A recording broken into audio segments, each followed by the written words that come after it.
Hello, folks, and hey, Bear. Good to see everybody. I'm Brian Bates. I guess you're running things today, huh? Well, he asked me while you guys were talking. We usually have a conversation about that before we get started. We Brian's did. like, Tristan I think and I did. I'll just take the reins today. That's all right. No, I'm happy. I'm happy to be here. As always, and I shouldn't say always. I'm the only one that's truly always, but as often, Dusty Slay. Okay. Most of the time, Aaron Weber.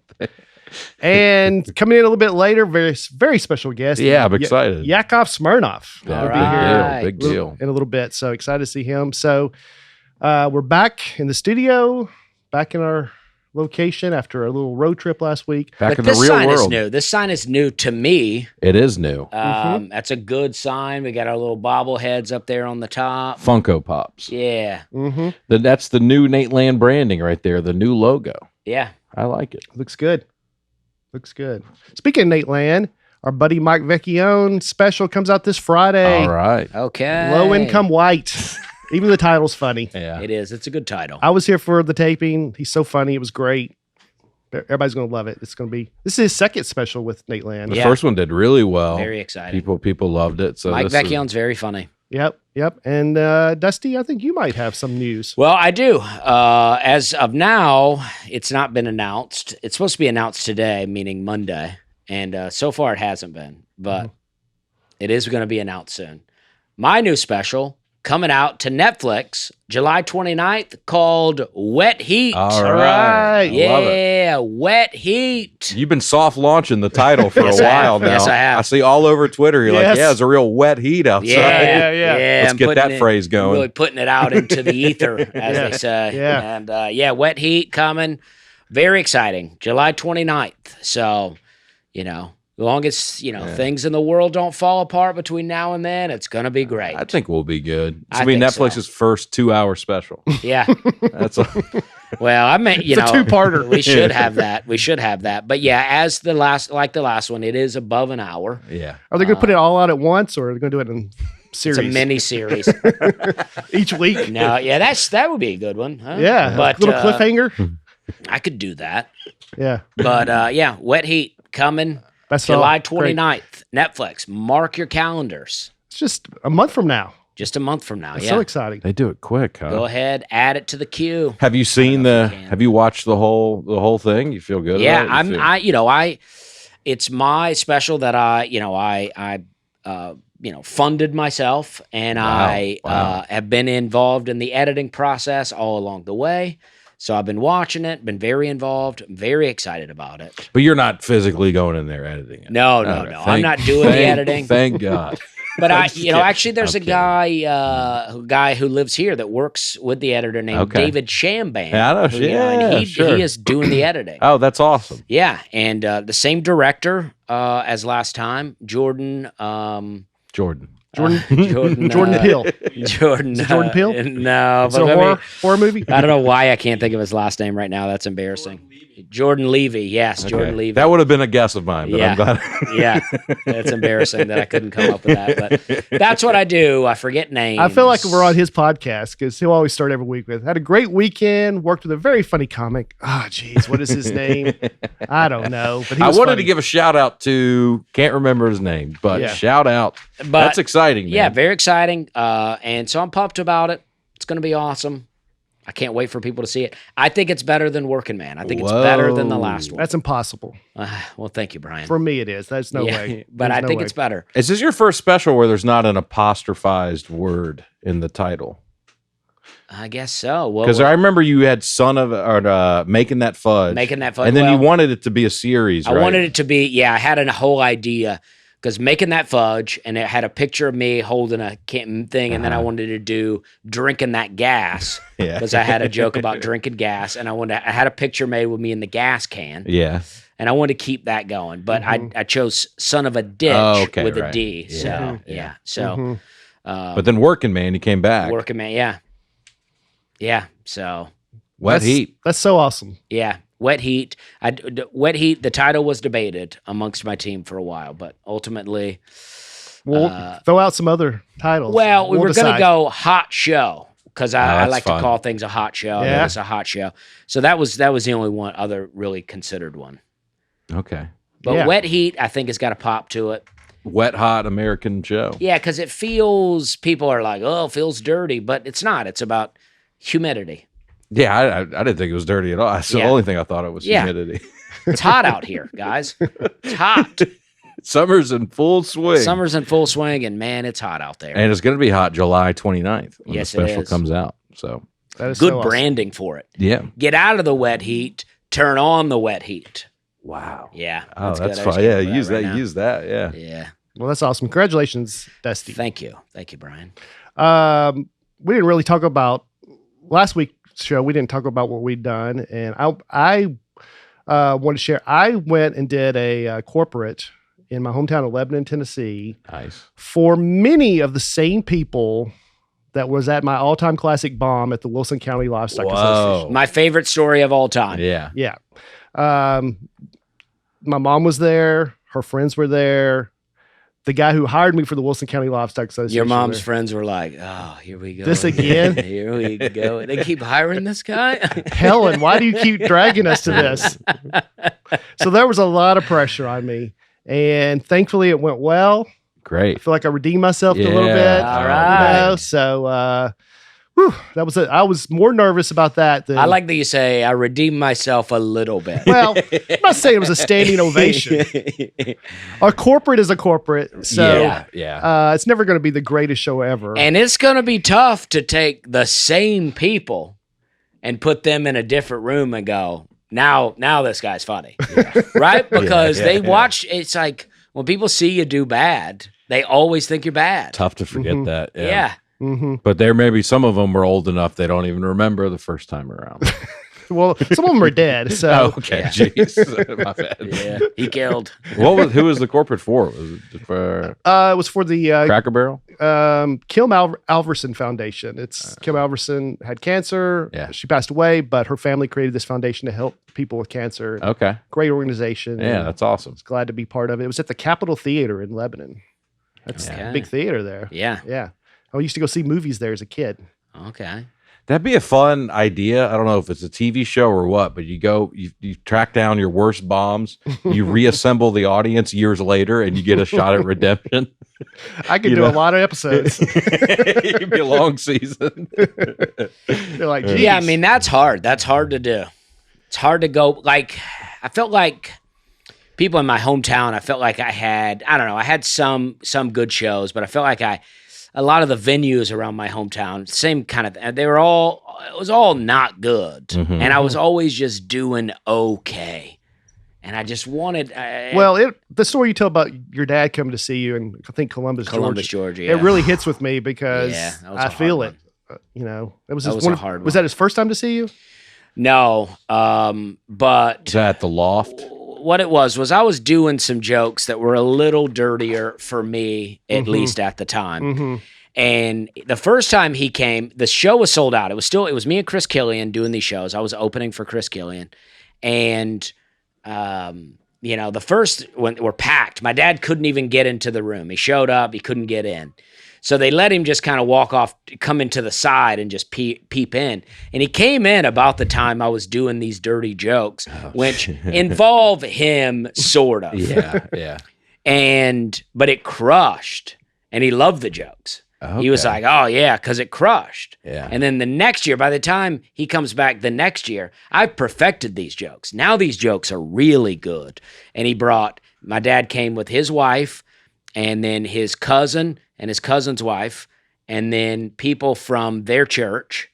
Mhm. And then so much so that this lady, Lil Bit, that used to host, probably still does if it's Yeah. still Oh going. yeah, she hosted for me. She would always do this thing where she goes, I want to do a toast. She's real country. I want to do a toast. Do you want to hear a clean toast or a dirty toast? And every time people yell dirty. Of course. But this night, I think there was enough of my family in there that they go, clean.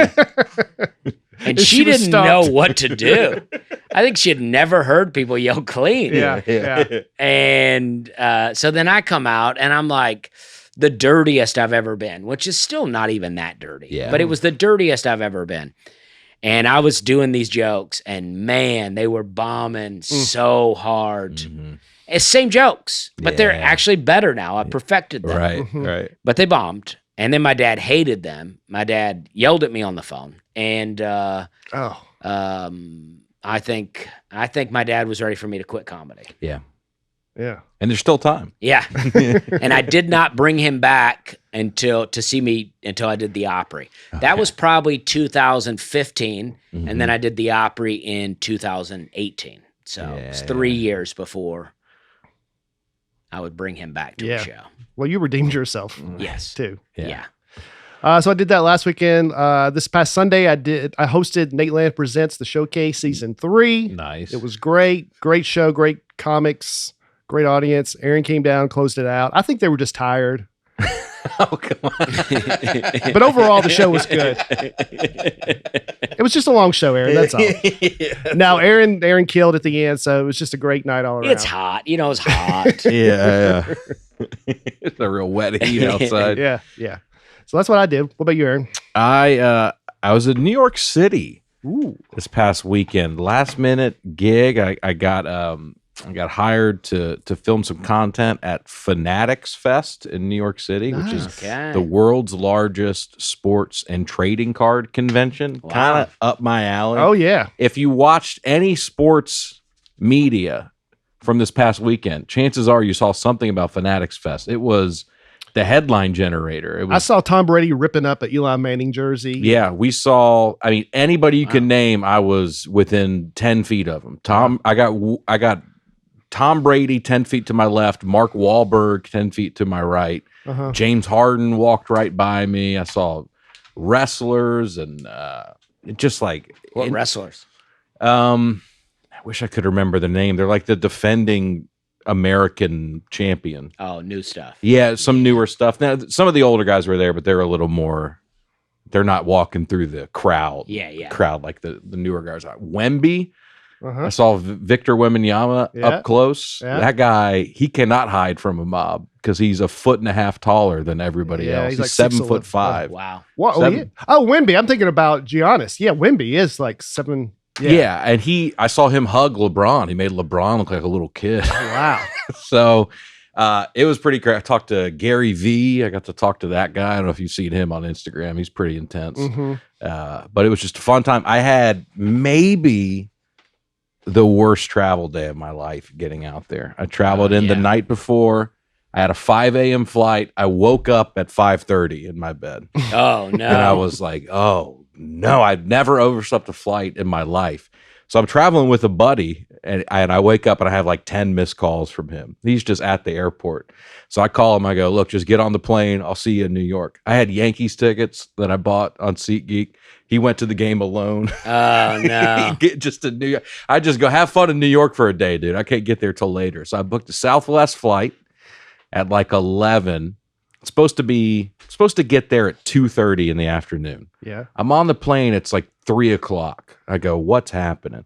I pull up the flight map, where you can see the plane, and the plane is just doing little circles. So I'm like, something's going on. Pilot comes on and goes, well, we're going to land in Baltimore. Everyone's like, oh, God. So we land in Baltimore at like 3:15, 3:30, and they go, LaGuardia's closed. There's bad weather up there. We're probably not going to get going until about 8:30 tonight. Jeez. So they just walk around. So I walk all the way. I go, I might as well just walk around. I walk to the other end of the Baltimore airport, and there's an announcement over a loudspeaker. Scratch that. We're taking off from Baltimore. Get here now. So I sprint through the airport. I've never run through the airport before. I sprint all the way to across the airport. I get there. I get to the gate. They go, false alarm. We're not going anywhere. So I'm just furious. I'm drenched in sweat. I'm mad for you right now. It's so embarrassing. So then nobody will give me a straight answer on when the plane's taking off. We don't have a gate. So I'm just sitting around waiting to find out. We finally get on the plane, and then we sit on the runway, I guess. I don't know where we're sitting, but we're waiting for a spot to take off. We sit there for 3 hours before we're allowed to take off. So I got into New York around, I was supposed to leave at 5 a.m. I didn't get into New York till about midnight that night. So it was just a long day at the airport. Now, I posted this video, but we're on the plane for 3 hours just sitting there. Yeah. nothing to do. The pilot keeps coming on and going, we're just waiting. They go, we're waiting on a little more information. And then the Southwest flight attendants, they played a game I'd never seen before. I'm sitting, well, you'll just see. We got a relay race going.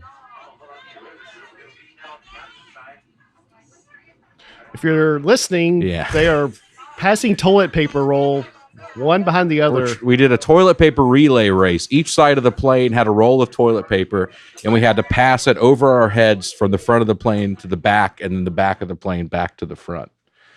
I had never seen this kind of stuff happen. Yeah, I'm furious on this plane.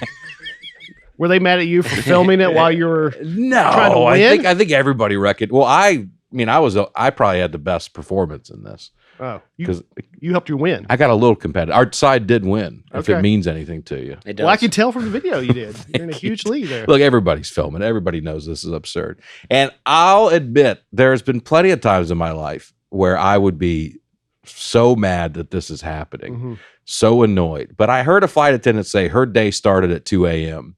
So I had a moment where I was like, you know what, dude, they're not enjoying this either. This probably stinks worse for them. Yeah. It's out of their control. It's not a Southwest issue. It's a LaGuardia issue. So we're just sitting around waiting. So, and also the people around me were being so annoying, complaining out loud that I chose to enjoy it. Mm-hmm. I chose to just go, we'll just have fun and just recognize the absurdity of it. The guy, when they started doing this relay race, the guy behind me goes, "You can't force us to do this." You're like, Dusty? Yeah.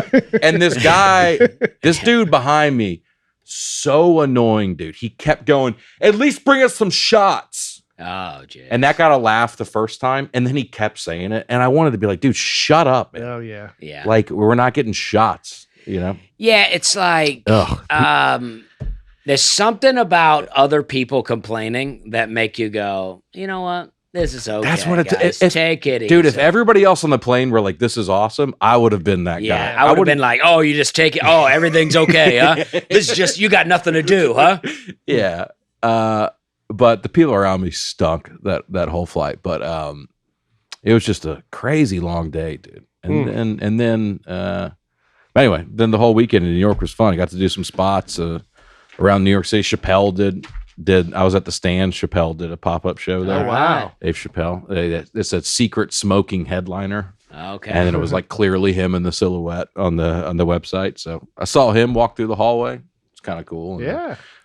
I saw him in a hallway at the Comedy Store one time. But yeah, it didn't seem approachable. Yeah. I get that. Yeah. Yeah. But fun weekend in New York, and shout out to Southwest Airlines for getting us through a long day. What about you, Dusty?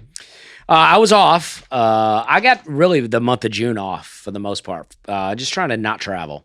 But I went to McMinnville, went out to the cabin, and cut grass on a zero turn. Took my kids walking in the creek. Yeah.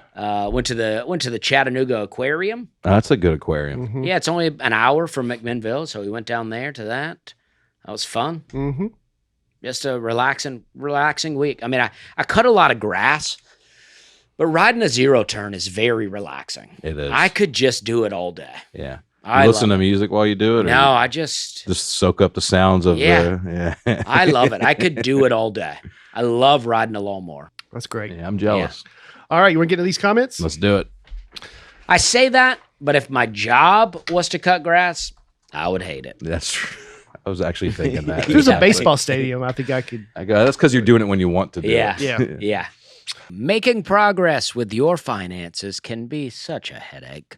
Whether it's overdraft fees, missing a payment, or just wishing you saved more. You know what I mean. Chime understands that every dollar counts. That's why when you set up direct deposit through Chime, you get access to fee-free features like free overdraft coverage and more. Learn more at chime.com/Nate. With Chime, you can get paid up to 2 days early with direct deposit. Plus, they have 24/7 customer service. Not to mention over 50,000 fee-free ATMs nationwide. 50,000. Chime is banking done right. Open a checking account with no monthly fees and no maintenance fees.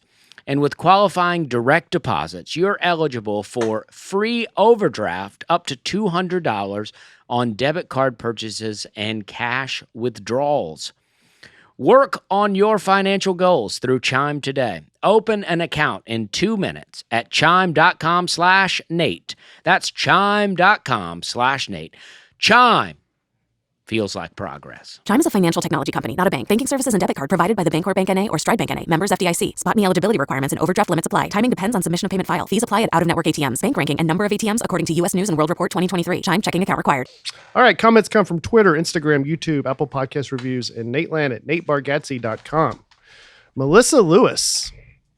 This is the best episode ever. Dusty's story is unbelievable. That's insane. I would have never taken Christian Bale as a Dusty fan. Love it. I'm glad Brian was there too. Definitely makes the story even better. I'm going to say, Melissa, I agree with you that I couldn't see him as a Dusty fan, but also, why couldn't you see him as a Dusty fan? You know what I mean? I can agree with you and also question why you don't think he'd be a fan of just great comedy. I'll answer for Melissa. Okay. I mean, where do I start? He's British, first of all. Yeah, I see he was Australian, but he's British, and he just doesn't seem like the kind of guy that would follow any stand-up comedy, much less a Southern. Yeah, he just seems so serious in everything he does. He's a very serious actor. Intense. I do have a hard time picturing Christian Bale just at home, kicking back in his mansion, watching Working Man. Yeah. I was going to say making that fudge. Yeah. Now he's been watching Wet Heat. But I was already a fan of his, and now a much bigger fan. So, yeah. Don't you think it would have been a better story if you went up and talked to him and then he spotted Brian and was a huge fan of Brian? Well, yeah, I mean, not for me, but it would be. I would be happy for Brian. Yeah, it would be a better story even for everyone. Did you ever consider saying, "Hey, can you take a picture with my buddy Brian?" Honestly, I'm surprised I even got any words out. Mm-hmm. Yeah. I was really like, "This is amazing." He forgot you were there, though. yeah. It changed the whole course of my day, and it was. I know. I was with you. Yeah. Christian Bale, he looked at me when I said, "Can we get a picture?" Like, dude, we're two celebrities here talking. Yeah. Just back off. Back off. It was Yeah. pretty awesome, though. Doug Brulette. I think that's how you said it? Bruyere, maybe? I'm thinking Bruyere. Bruyere. That's a Bruyere. fancy last name for a Doug. Of a first that's name. crazy. Yeah. It's like that. Maybe Well, he's probably Douglas. Douglas Bruyere. Yeah. I got to go by Doug. He probably went by Dougie as a kid just to balance it out. If Christian Bale recognizes and speaks to you in an airport, you are certified public figure. All right, I'll give it to you. Well, that is true. I said public figure long ago, and it got such a big reaction from the room. But I knew it was true then, and it's still true now. Christian Bale proved it. Yeah. Brett Pardon. Think you got that right? Yeah. Imagine my shock and surprise to be filling in at my sister's business and see two of my favorite podcasters walking across the street. I completely fangirled and ran outside to make sure it was them. Thank you both for chatting and taking the time for a selfie. I smiled the rest of the day. I'll say this. You know what? We didn't talk about this last week. No, I meant but to. we were walking across the street, and Right after Christian Bale. Britt yelled, "Breakfast!" Yeah. Wow. Yeah, and she come running over. Y'all were walking into the Skin Society? Yeah. I was getting a facial. I think that's where she works. I think about that's on that? her. Y'all are her Christian Bale. Yeah. Well, I thought because she did yell breakfast, and I thought, oh, if she knows me, then we're tied 1-1 for the day. Yeah, that's right. Even though this is Christian Bale, Yeah. mine's better looking. Yeah. Well, Christian Bale's British. Her name's Britt. There you go. You know what I mean? But then I should have known if she's going to yell breakfast, she knows me from the podcast. So of course she's going to know Dusty. And Well. she was excited. So Dusty beat me 2-1, but it was pretty cool. She still yelled your name from across the street, though. She did. Yep. Well, she yelled breakfast. Yeah. Yeah. So she was very nice. It was nice to meet her. Yeah. Adrian Mathena. I think that's right. Mathenia? Mathenia? Yeah. Anybody else feel secondhand nerves for the guys hanging out with these celebrities? Like watching your friend sit down with Mandy Moore and thinking, don't say anything weird. Well, I'll say this. People commented like, oh, they seem nervous talking to Mandy Moore. I don't think that was the case. What they don't know is we shot these out of order. Mandy Moore was the very first thing we did all day. Yeah, we sat down, hadn't seen Nate in 6 months or however long, and then that was the first thing Mandy Moore was just there. So that's how we started. It's like the beginning of the episode awkwardness plus Mandy Moore sitting between us. I'll be honest, I know the name Mandy Moore, but I never watched Entourage. Yeah. And I just don't know Mandy Moore stuff. So I know the name. And obviously she was very nice. Yeah. But I didn't feel any kind of like, celebrity shock with her. She's just like a pop icon of my generation, at least. Yeah. Like a Hillary Duff really. or somebody like that. Yeah. That's how I thought of her. Yeah. Throw Christina Aguilera in there, and that's more my era. Yeah, it was just a few more. If you came a few more years later, that would have been Mandy Moore. For you. Yeah. Madonna. That's more your speed. That's what I'm saying. Yeah. Cher. I should have said Cher. Yeah. Although you like young Cher. Judy Garland. Yeah. I'm trying to think of someone alive. Shirley Temple. Mandy Moore was very nice, though. They were all very nice. She was. Yeah, they were super nice. Everybody was. We had breakfast. I don't know if you, me and Breakfast had breakfast with Martin. Oh, really? The next morning? Next morning, we're at the Atlanta airport, and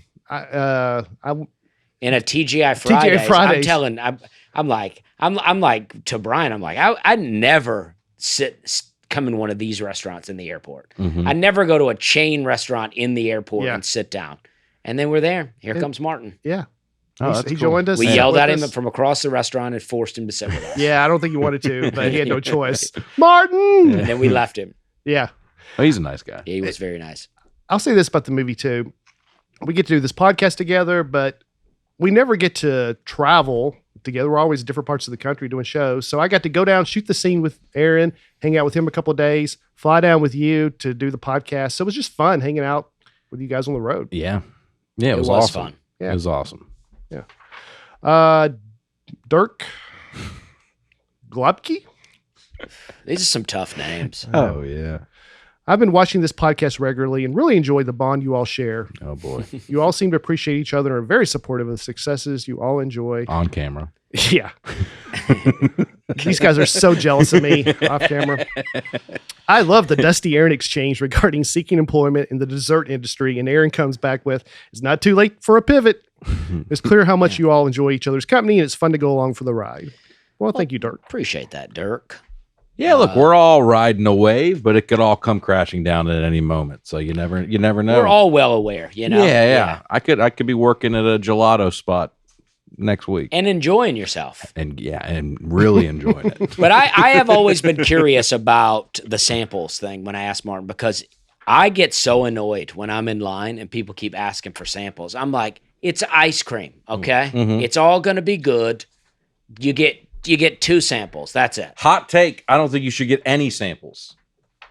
Okay. No other restaurant works like that. That's true. You don't go to McDonald's and go, let me try a chicken nugget before I order. Yeah. It's like part of ordering food, part of a restaurant is you order it. It's a little roll of the dice. Also, can you not look at the name of these things and just guess how it's going to taste? Yeah, you got an idea. You're like, what is cookies and cream going to taste like? Well, Probably salted cookies and cream. caramel. Yeah, exactly. Yeah. I think no samples. I think you get it. All sales are final. Leave the store. Don't say anything. Well, I'm with you, but I'm saying Never seen you so fired up. at best, I give you 2 samples. That's it. You don't get, What are you sampling? I would have don't thought know. you went the opposite direction. okay, here we go. Endless samples for everything. 2 samples and only for kids. But why Adults don't get a sample. Why only ice cream places do we do this? I think it's just a different thing. All the flavors. It's all ready. Not It's all 31 set. flavors at a restaurant. Even if you get like a flight of beer at at a nice brewery or Yeah. something, that costs money. I like that. Who's giving out We'll free give samples? you a flight of ice cream. I Mm-hmm. never heard that term, but I'll give you a flight of samples, but that costs money. That would be great. A little Yeah. like a little spoonful of everything. Yeah. I'd much rather do that. But yeah, it's not free. Like I don't know why we expect these ice cream places to do that for us. You get 1 sample for every scoop that you buy. You go, I want 2 scoops, and I'll give you 2 samples just to see what scoops you want to get. That's it, though. There you go. Well, you got to pay for it. Yeah. yeah. I'm going to skip ahead to last comment. All right, sorry. Well, trying to be respectful to Yakov. It's Yakov, by the way. As I'm not being very respectful, am I? Yeah, that's what I'm saying. Let's go ahead and iron that out before we bring him in here. Now I'm confused. Emily Wells. Brian's impressions are my new favorite segment on the podcast. All right. Though I don't know if it's the impression itself or Aaron's laugh and Dusty's response that makes it so great. I was laughing so hard I was crying at his impression of Arnold Schwarzenegger. Well, I thought I nailed it, so I don't know what's funny about it. You're good. You got great impressions. Did you see the one of him doing who was it? Who'd you do? Denzel? Lawrence Fishburne Lawrence and Denzel Fishburne. Washington. Yeah. No, I'd love to see a quick sample if you don't mind. Just 2 samples. Just go watch the podcast. He's not watching the podcast. Guys, He's barely here for the ones he's on. I don't know why I got a lidless cup, by the way. We run out of lids. Yeah, you got I water the- on your mustache there. I got the one open air cup out here. Let's just see Denzel. Hold on, let's give him a new one. Can you do Morgan Freeman? That's We've already too done easy. that, hadn't we? I mean, I did a Morgan Freeman. I think you danced I around tried. it. No, I tried it because I We're said, just looking for a black guy. Will Smith, 100%, 100%. Okay, all right. Will all right, Smith. you be Chris Rock. Okay. Okay. It's 2 types. Will Smith. Yep. This is going to be a punch. Pretend like I just punched an alien. Okay. Welcome to Earth. Now, that's what I call a close encounter. That's not bad. Boom. That's not bad. I did it again. Dang. That's Independence Day, if anybody was wondering. Wow, that is good. Yeah. That is really good. See? Everybody's impressed. Yeah. Should we get Yakov in here? Let's get Mr. Smirnoff in here. We're going to get, ladies and gentlemen, after a quick commercial break, you won't feel a thing. We'll be talking very soon. Comedic legend, Yakov Smirnoff. Let's talk about something we all deal with, some more than others, bad hair days. But what if those bad hair days could become a thing of the past? With the Eye Restore Elite, I'm holding it in my hand, you can say goodbye to thinning hair and hello to fuller, healthier locks. The Eye Restore Elite is clinically proven to help regrow hair using 300 lasers and 200 LEDs that send light therapy directly to your scalp for a limited time only. Our listeners are getting a huge discount on the Eye Restore Elite when you use code Nate at irestore.com. That's promo code Nate at irestore.com to get huge savings on the hair regrowth device you've been wishing for and start. I'm already feeling a difference. You should be doing this as a thing to show that it works. It's the best at-home laser device in the world. It has more lasers, LEDs, and power output than the competition, ensuring that you'll see results. It also has more scalp coverage and is surprisingly comfortable. Would you say, Brian? I wasn't even surprised, but yes, it's very comfortable. It looks comfortable. Yeah. Give yourself the gift of hair confidence this year. For a limited time only, our listeners are getting a huge discount on the Eye Restore Elite when you use code Nate at irestore.com. Head over to irestore.com and use code Nate for our show's exclusive discounts on the Eye Restore Elite. Please support our show. Tell them we sent you. Look, hair loss is frustrating. You don't have to fight it alone with Eye Restore. Well, welcome. Thank you so much. Thanks for having me. I've been watching you guys from afar and enjoying the podcast very much. So I'm happy to. And when be you say a part afar, of you it. mean Branson, Missouri? Yeah. Well, it's another world. It's a different world. Yes. Yeah. We have internet, by the way. I just got And it. Branson, you just got I it? just Yeah, got it. you're getting to Walmart soon, I think. No, it's there. That's where it started.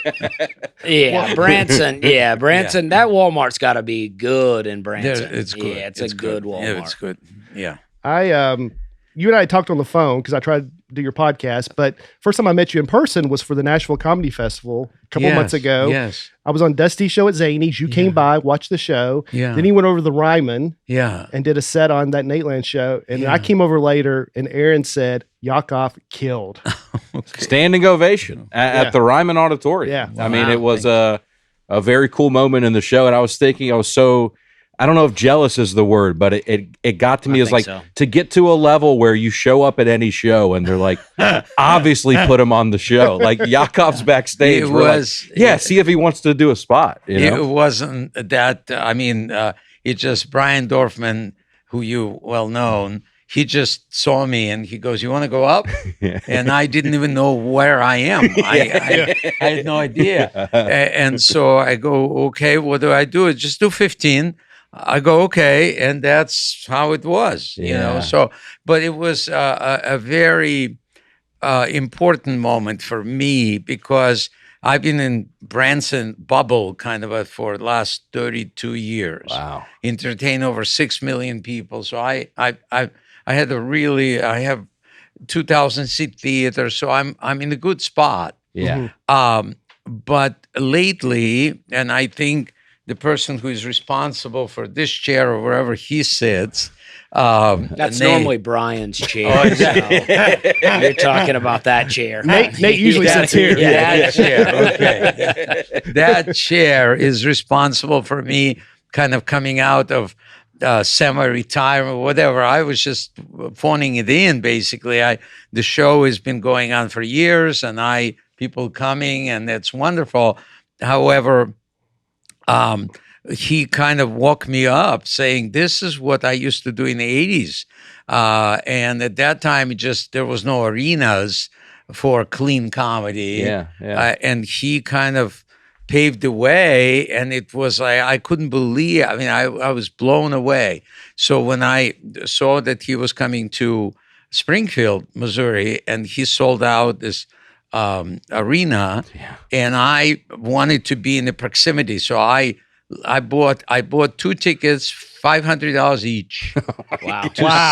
To sit right in the front. And he told you the story that it happened to be at the right place at the right time, that they lit up the whole thing. You're the only person he could see in the audience. He's spinning around in the round going, "Is that Yakov Smirnoff?" Exactly. So what an honor, you know. I mean, I believe in that power of proximity when you're close to something. And I was just doing my podcast next door to you guys here. I'm like going, this feels so good. So the Ryman experience was kind of awakening for me because as I was flying to Nashville, I called my wife from Dallas or wherever I was connecting. And I said, I'm really nervous. And she goes, "Why?" I go, I feel like I'm an ugly duckling who kind of been hiding in Branson for years and doesn't really know where I belong. Mm-hmm. And I don't know. I've been to LA, I've been to New York, I did a Broadway show. I didn't feel like it was not part of where I'm supposed to be. And I'm going to a next place, which is Nashville, and I have no idea what's going to happen there. And then, I think it was next day that Ryman experience happened, and Dorfman said, come go up and say, and getting a standing ovation, that all of a sudden I literally felt like that ugly duckling found the swans, which you guys are. And I didn't realize that that's where they hang out. And I didn't even realize that I belonged there or not. But once I heard that laughter and I saw these people stand up and going, I'm here. I got to be here. And these guys have been hoping for that laughter for a while. Yeah, what's it like? What's it like? Well, you're going to be making your Grand Ole Opry debut later this month, right? The day this comes out. Yeah. Right? Oh, wow. After tomorrow. Yeah, Wednesday. Yeah. So that's another experience that I don't have a clue what I'm walking into. I don't have a clue. They're so nice at the Opry. You're going to love the Opry. Yeah. They're the nicest people. Gary Mulder just texted me saying that we're very excited having you here, and so I'm going into another place where I'm hoping that they'll like me. You're going to do so. They're going to love you. Yeah. So I'm excited. I love that your jacket, class reunion, 1988.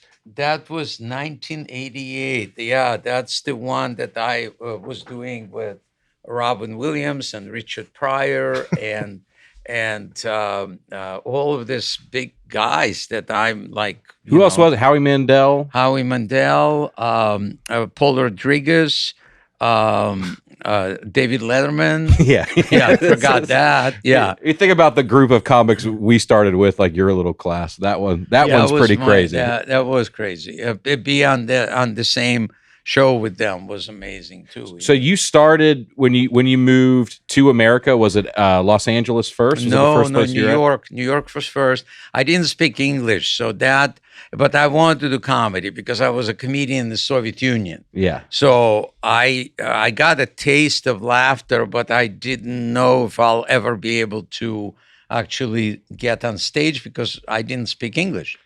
And so that was beginning of my routine, started with misunderstandings and all of those things. Yeah. And I got a job as a bar boy in Catskill Mountains.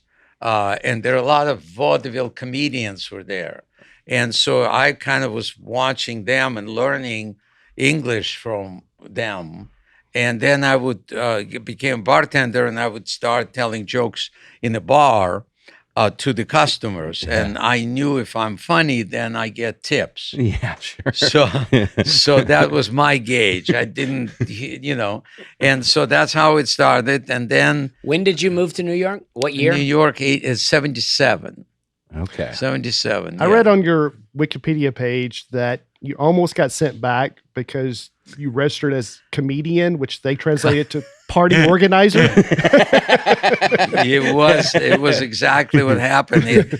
Walking through the immigration office and get an interpreter who's kind of like speaks some of both languages, whatever. And so they're asking me, what do you want to do? And I said, I want to be a comedian. And he didn't know how to translate it. So he said, party organizer. And I see officers, they're on the walkie-talkies now, they're surrounding me. We got one. We got a commie here or whatever. And so I'm like, what did you say? And he said, so he started backpedaling. He said, no, it's like birthday party. And they go, oh, okay. Yeah, birthday Then party. they start laughing. So it was a good thing because otherwise you're not in a good place. Yeah. And then when did you move to LA? LA was 78, pretty soon, 78, when I moved to LA, and I didn't know again where I'm going. I just, friends said that they know a person who, he was an executive at Three's Company, executive producer. Okay. And so I watched Massive show at the time, right? Huge, huge. And I watched that show, and I was like, if he can make me a star. I mean, so I took a 10-day I bought a ticket for 10 days. So I had a plan that in 10 days I become a star. And then I go to. I know some guys with plans like this. I still have that ticket. Plan, I still have it. Yeah. And so I go there, and I'm thinking 10 days. Then I come back to New York, and I'll buy my parents' Fifth Avenue apartment. That was part of the plan. Yeah. Okay. So I go there, and Ted Bergman is the guy's name, and he says, "Well, I need to see you perform." And I go, where do I? He said, well, there's a comedy store, there's improv. So I went to a comedy store and got a spot. I think it was a Sunday open mic. And then I get a message that he can't make it. And I go, I'm bombed. I'm like, day 4, I'm nowhere. I'm like, you only got 6 days left to be a star. I know. And I'm dead serious. I'm like, how am I going to tell my parents that there will be no Fifth Avenue apartment?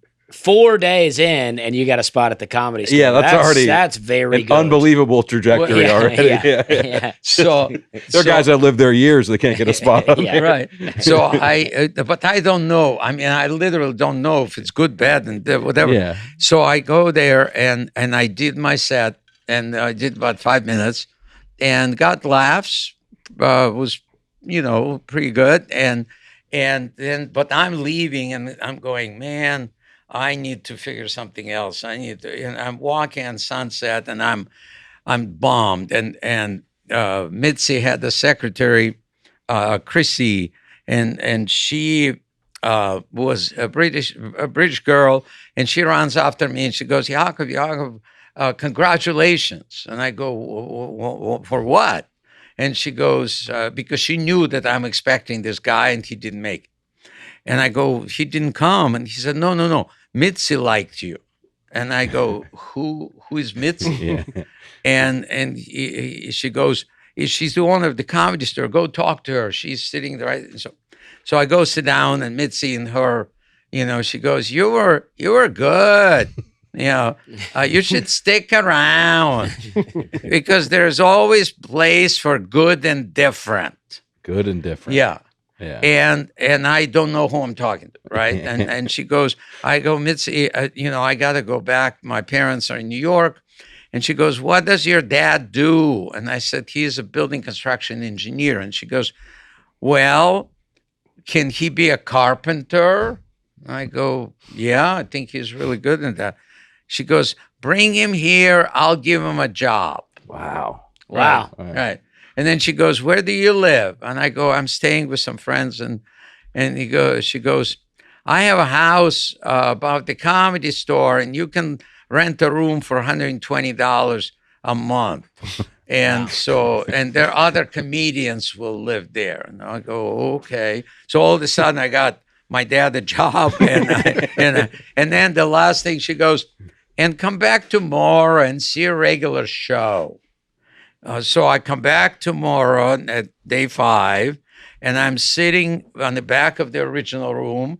And first person on stage is Robin Williams, second followed by Billy Crystal, followed by David Letterman, followed by Richard Pryor. Wow.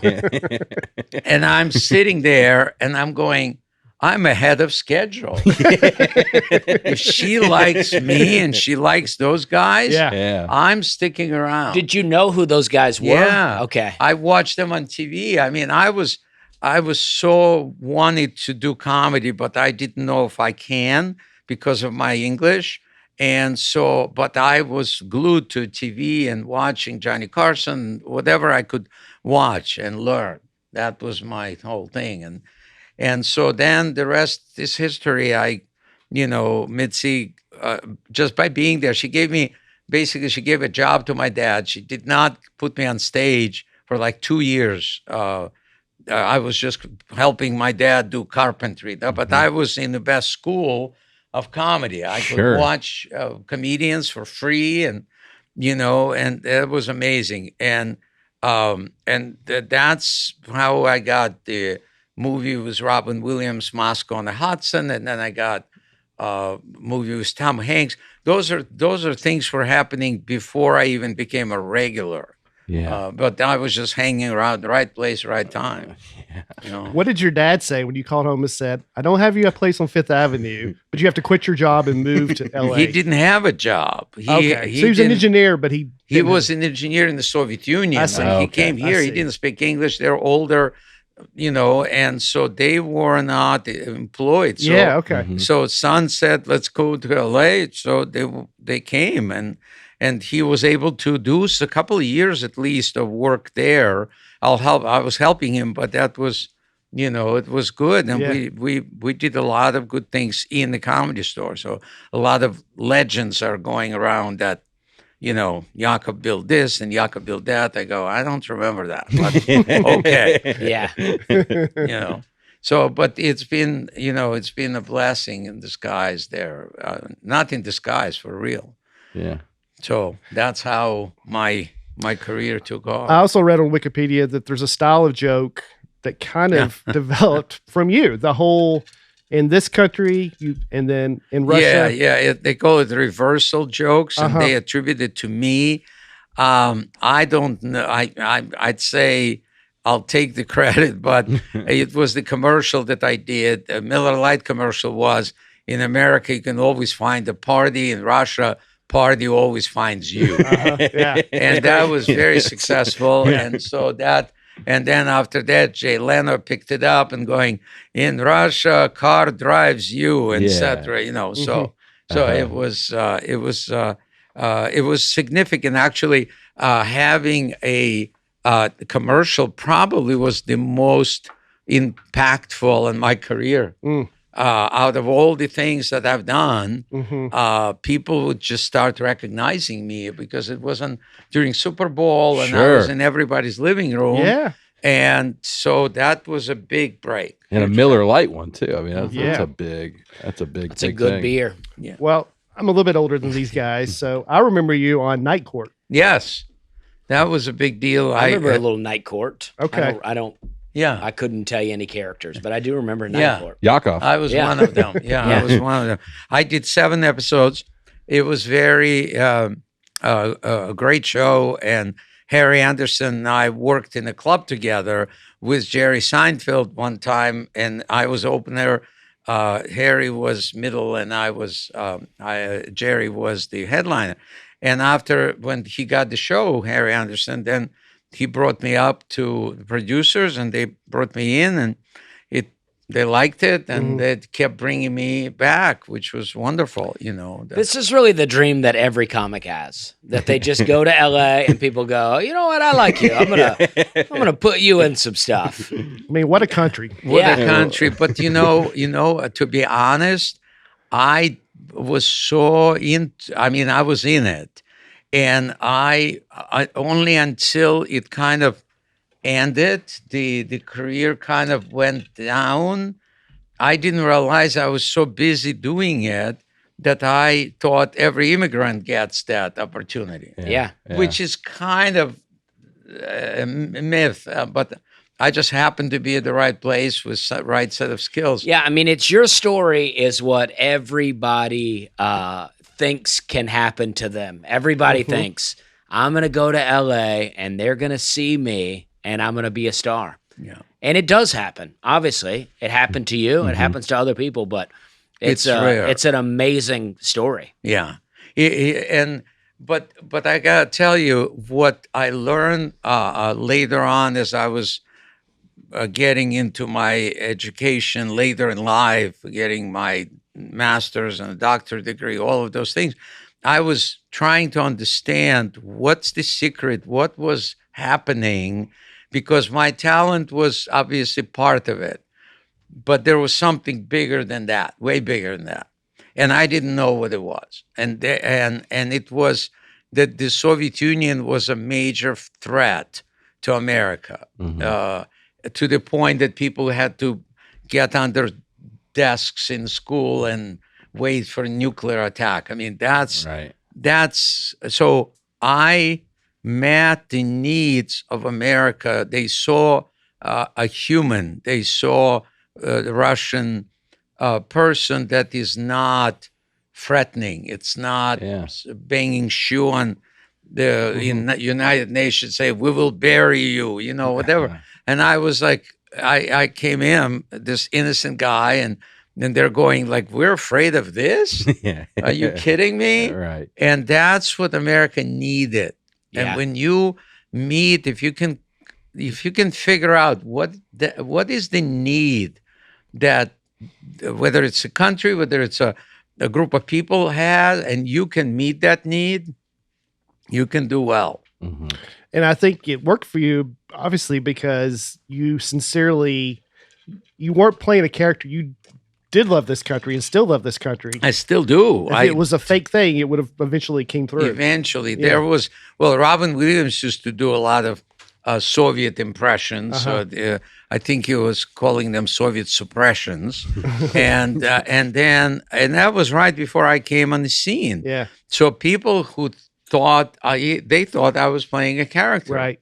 And then there was a guy, his name was Morris Moskovitz. And at the time when I was still bartending in the Catskills, my lead bartender said, I know you were a comedian, but that place is already taken because this guy, and there was a huge New York Times article about this guy, how he immigrated from the Soviet Union and how he started doing comedy. And I'm going, yeah, I guess I'm too late, And then about 2 months later passed, 60 Minutes did an expose on this guy, and expose him right in front of like the whole country that he was just a guy from New Jersey that took this. He knew probably some people who immigrated and decided, I'm going to do that gig. Wow. And I honestly went to see him in Greenwich Village in New York, and I thought he was for real. Really? I had no idea. Yeah. Wow. So the accent, everything was perfect. He was perfect. Stories he was telling was similar to my stories. So it was like, we need more exposés like that. There's a lot of that going on, I think. Is that guy still around? I don't know. I think it was the end of his comedy career. I don't know what happened to him after that. It's tough when the whole media comes after your character. You're like, I'm just doing a joke thing here, guys. Right. And they Well, took it. It worked out for you, though. Yeah. well, glad but you he tipped him did, off. but then he didn't. Then he didn't, because once the Soviet Union collapsed, I realized that Letterman had a top 10 list of things that will now change, and I made number 1 on the list. Yakov Smirnoff will be out of work. Oh, wow. And I thought it was kind of funny. Yeah. I'm still, I have contracts in Vegas, Atlantic City, Reno, Tahoe. I got this, no problem. 6 months later, none of those contracts were renewed. None. And we live in Pacific Palisades, next to Tom Hanks, next to Goldie Hawn, next to like Arnold Schwarzenegger, and we're like, we can't afford the mortgage. There's no money coming in anymore. So it was scary, and so I started looking for a place where they did not know that the Soviet Union collapsed. You got it, right? I ended up in Branson, Missouri, and I got 32 years out of that. They still don't know, and I'm not about to tell them. So this is the gig is working. Yeah, they doesn't broadcast in Branson. No, they don't. But to your point, that it works for you or it can work against you. Yeah. If you canceled, and that was original version of that in 1991, I was canceled basically because we don't need, the Soviet Union was like a pain in the butt. And I was like, my jokes were like preparation H. So all of a sudden, we don't need that anymore. And I'm like, what do I do? So thank God for Branson. It turned That's out so to be shocking to me that it would just end like And that. me though. too. It's Like like, that. I would think Me the too. jokes are still funny. It's like there's no need. Well, It feels like David Letterman ruined your career. but I wish I could Tried blame to. him personally, but Yeah. I think it was the industry that kind of pigeonholed me as a Soviet comedian. Yeah. And then when there was no need for that, burning and itching went away, so we don't need that anymore. Happiest guy during that time, that guy in New Jersey. He Probably. Yes. Yes, probably. Finally. Finally. Yeah. I am so this is Aaron Weber talking, by the way. I am so excited to tell you about our new sponsor, our next sponsor. We've had him for a while. We love him for a while. Chubbies. I've been wearing the original stretch shorts and love how comfortable the elastic waistband is. And they come in 3 different lengths. 5.5 inch is where it's at. You think it's going to be short, but the short's the move. These long shorts look silly on a man. Okay. Past the knee looks silly. 5.5 seems short to me. Even to the knee is not a good look. No. You want it, just above the knee. Look, summer's here, which means it's 5.5, well above the knee. Summer's here, which means it's officially time to let the dogs out. And by dogs, I mean your thighs. If you've been stuck in jeans or sweats for the last few months, set them free with the lined swim collection from Chubbies. Life's too short for uncomfortable swim trunks. Is there anything worse than just having a situation downstairs Nothing all worse. day? You know what I mean? Where it's like something's wrong, something's twisted up. Not with Chubbies, dude. They are set up for all-day comfort with a quick, dry stretch fabric and a built-in liner that actually does its job. No more chafing, no more mesh disasters. And when the sun goes down, swap into a pair of everywhere shorts. They fit right, feel good, and go with everything. And after wearing them once, you'll find yourself wondering why you own other shorts. Throw them all away. Start over from scratch. Get everything at Chubby's. And you can use our exclusive code Nate for 20% off at chubbyshorts.com. Let the thighs out. Let the good times roll. Whether you're suiting up for cannonballs, cookouts, or casual Fridays, Chubby's has you covered. For a limited time, Chubby's is giving our listeners 20% off. That's a fifth of your order with our code Nate at chubbyshorts.com. That's code Nate at chubbyshorts.com. Support our show. Tell them we sent you. Summer's here. Dress like it in Chubby's. I've always loved Chubby's. Ronald Reagan loved you, right? He did. That was a very interesting relationship, a very, very special relationship, because the way I met him, he was very much into like Soviet humor. That he was, I didn't know that at that point, but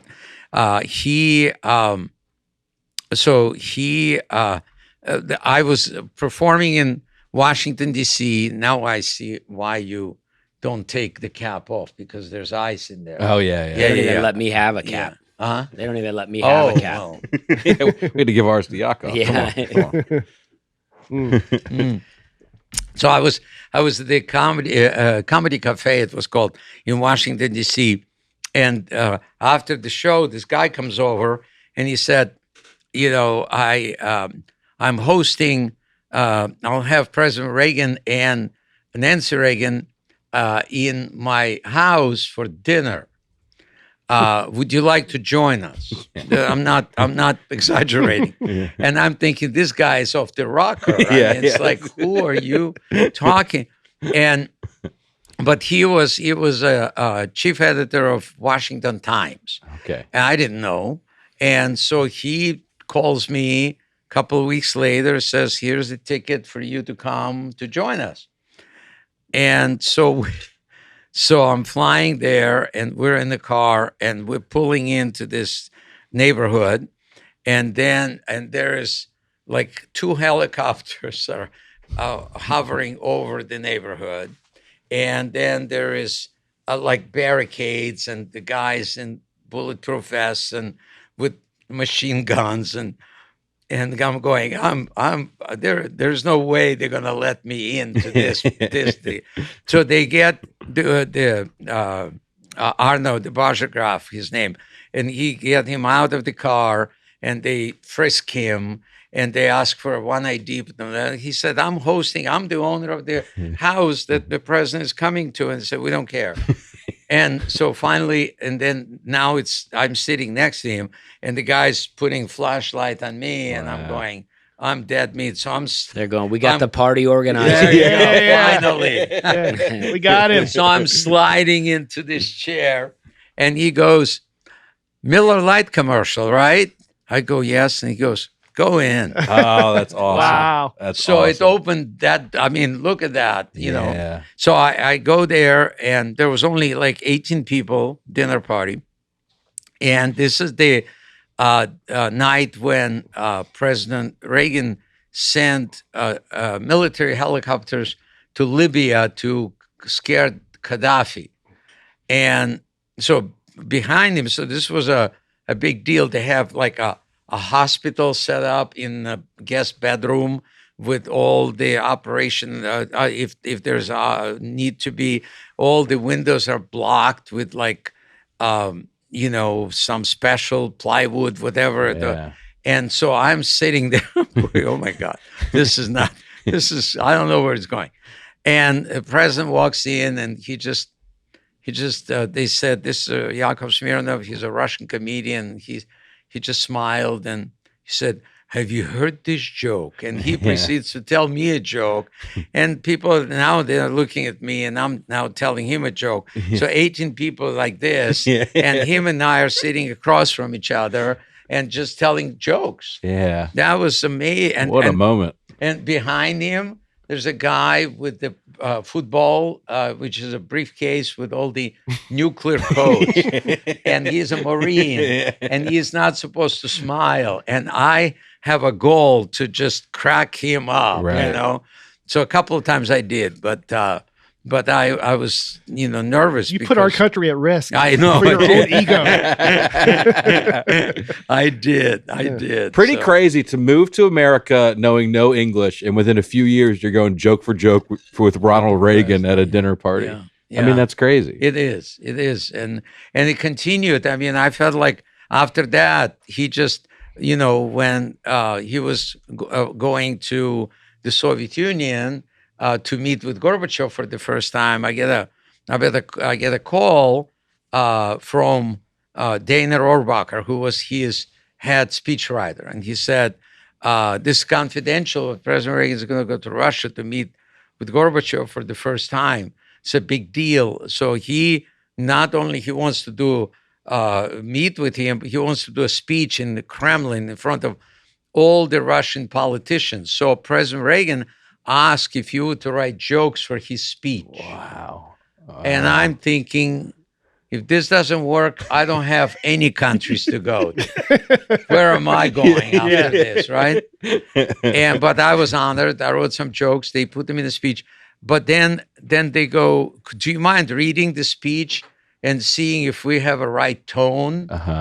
And I'm going, am I the most qualified person to do this? Yakov, you're the most important person in the world right now. It sounds like it. So I go, okay. I wrote, I read it, and I didn't care for it that much because I thought they were talking down to the Soviet government, which not a good idea. Yeah. And so I said, I think you should probably change the tone a little bit. And they go, "Why don't you rewrite it?" And I go, "This is not getting any better. This is going to be." And so I did, and they liked it. And it wasn't a lot of changes, but just a little bit to make them look more important. And it worked, and they had a great summit. And, after that, the Berlin Wall came down, and I was responsible. I was but I was chiseling it literally, chiseling it. And with Bob Hope on the USO tour, we went to Germany, and we chiseled that wall. But there was a writing on the wall that I just didn't think of reading, and it says, "Yakov, get a day job," but I didn't even suspect that anything like that could happen. Yeah. And then, well, how did the jokes go? Yeah. In the speech, did the jokes hit? Yeah. Good. Well, yes, and it was nerve-wracking because I was watching it at my home in Hollywood, and it was satellite broadcast. And first joke that he opened with, the joke was that I know you've been having some challenges with old politicians because they've been sitting in one place for so many years. They don't want to leave.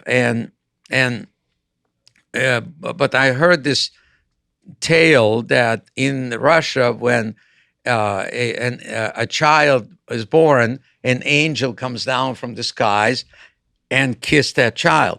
If the child is kissed on his forehead, he's going to be ingenious. If he is kissed on his lips, he's going to be an incredible speaker. If he is kissed on his hand, he's going to be an amazing artist. I don't know what place this angel kissed those politicians that they will not give up their seat. No one laughed. Oh, that's a good joke. they should have had air. No one laughed. That's a good joke. Well, but the reason... And then he goes, Yakov wrote that joke. I was stunned. He was stunned, I'm sure. But I forgot those days, none of the Russian politicians spoke English. So they were waiting for the translation for this little headset. Yeah. It was the longest 30 seconds of my life. And then the crowd went crazy. And I went and changed my pants, basically. That's what happened. Yeah. So, but it was an honor to be there. And then I kind of became a supplier of jokes to Reagan. I was like official joke dealer, for the White House. Oh, that's amazing, man. So, and then when did you pivot into getting a master's and a doctorate in psychology? That was way later. That was, I need to do something with this cord because it's kind of, it happened later in life. I went, so I moved to Branson, and then I went for a divorce. And the divorce was pretty painful because my parents were married 52 years. I didn't know people that, so all of a sudden I'm getting divorced and I didn't understand it.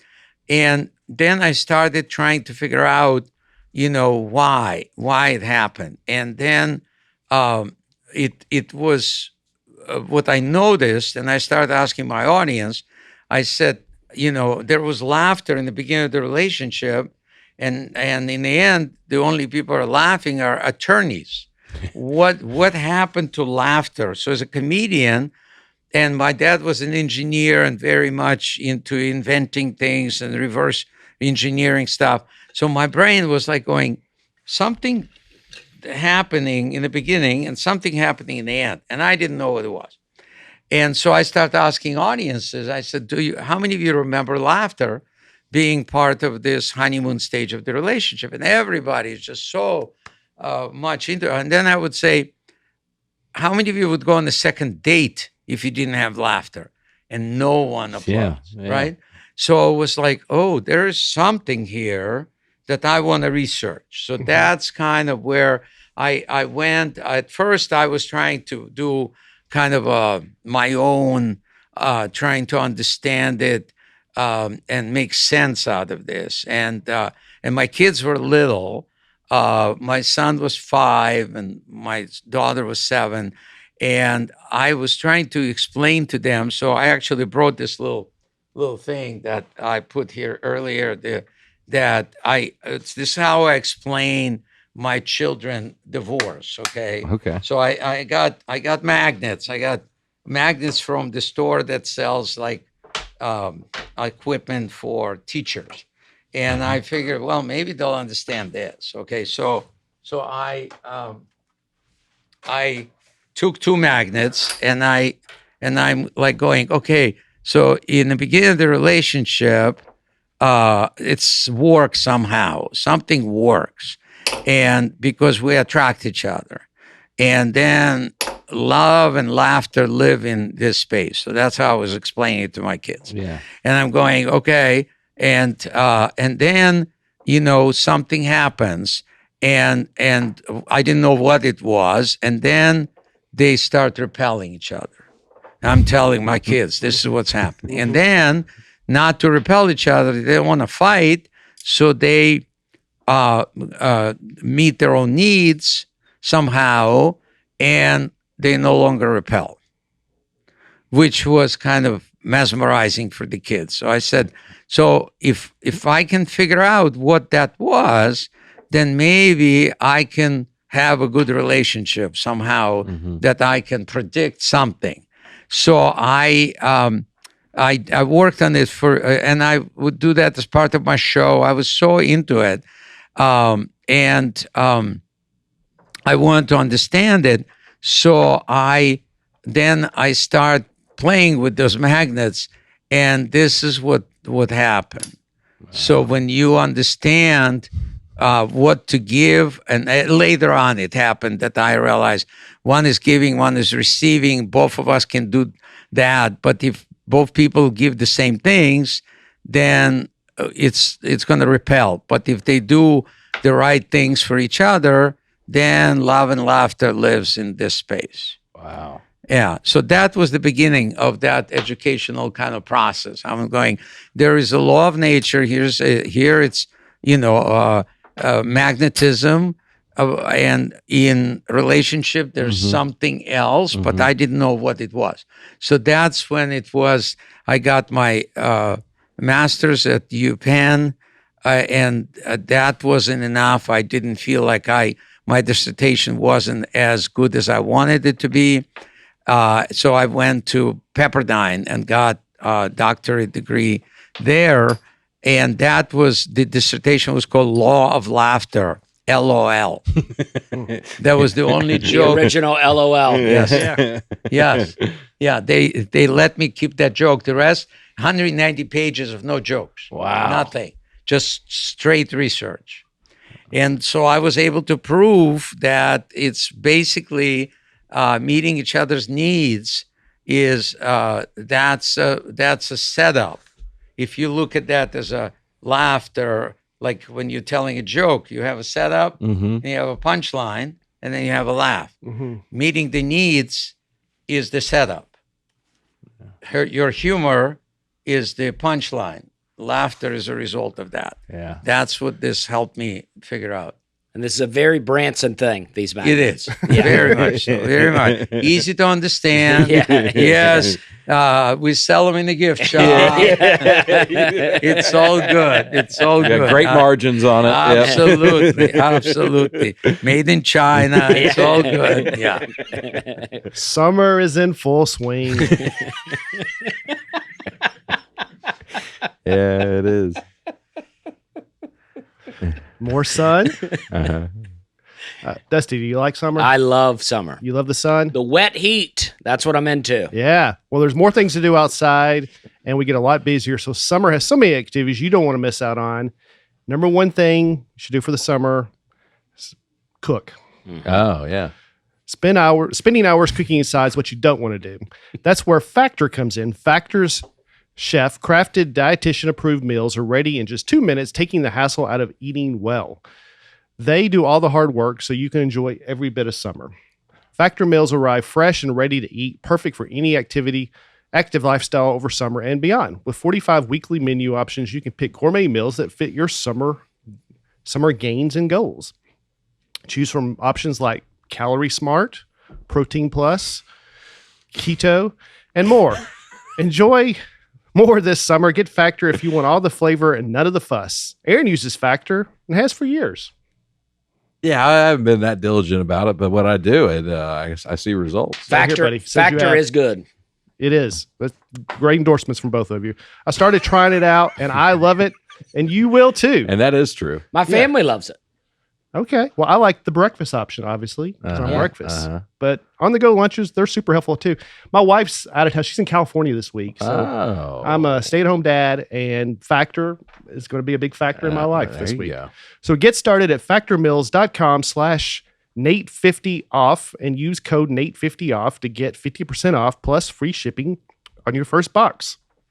That's code Nate50off at factormeals.com/Nate50off for 50% off plus free shipping. Factormeals.com/Nate50off.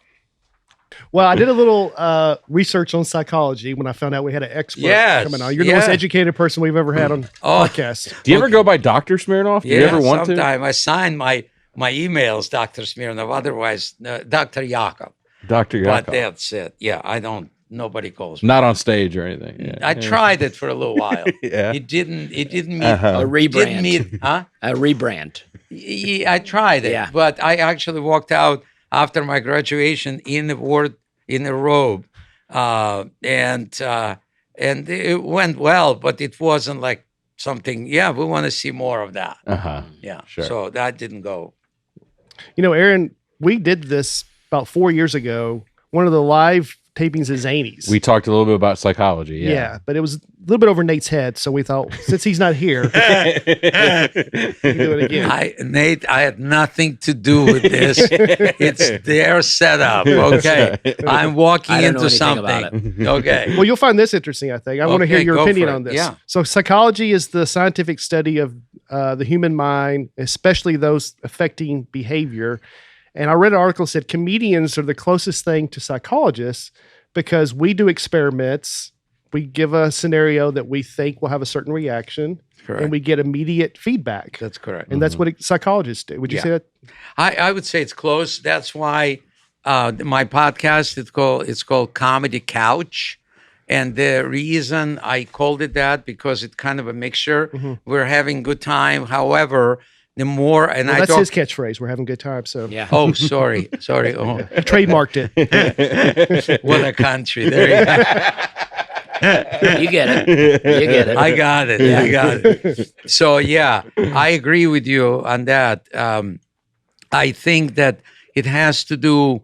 The comedians have that sense. I don't think we all ever think about this, except like some weirdos like me, who kind of goes, "I want to understand this. Why people laughing and why they're not laughing." So we also, every laugh we're tested. Every laugh that tells me, I met their need. I talked about what they wanted to hear from me, and then my humor triggered the laughter. Every joke, every joke.